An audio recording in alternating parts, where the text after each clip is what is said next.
প্রতিনিয়ত মুখের চুলের যত্ন নিলেও আমরা তেমনভাবে যত্ন নেই না হাত ও পায়ের নখের।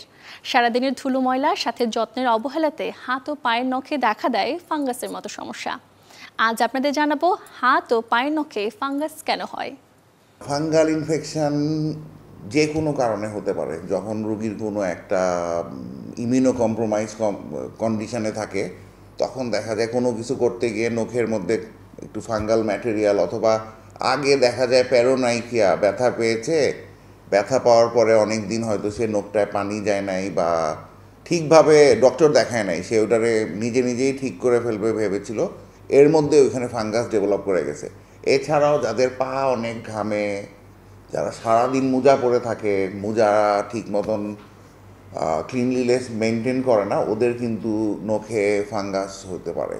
খাদ্যে যদি কিছু কিছু ভিটামিন আছে ওগুলার অভাব থাকে, তাহলে আমাদের নখের যে কভারিং কিউটিকলগুলা কিন্তু নষ্ট হয়ে যায়।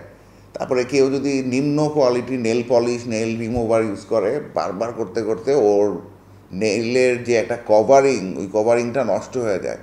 তাইলে হয় কি, এরপরে সে যখনই হাত দিয়ে ভাত খায়, সাবান ধরে, বা ওর অফিসে গিয়ে কোনো কাজ করতেছে, এনিথিং, তখন দেখা যায় ওর নখগুলা আরও অন্যদের থেকে ভঙ্গুর হয়ে যায়, এবং ওই সব নখে ফাঙ্গাস ব্যাকটেরিয়া অ্যাটাক করা ওদের জন্য আরও ইজি। এইসব কারণেই সাধারণত ফাঙ্গাল নেইল ডিজিজ বা অনাইকোমাইকোসিস হয়।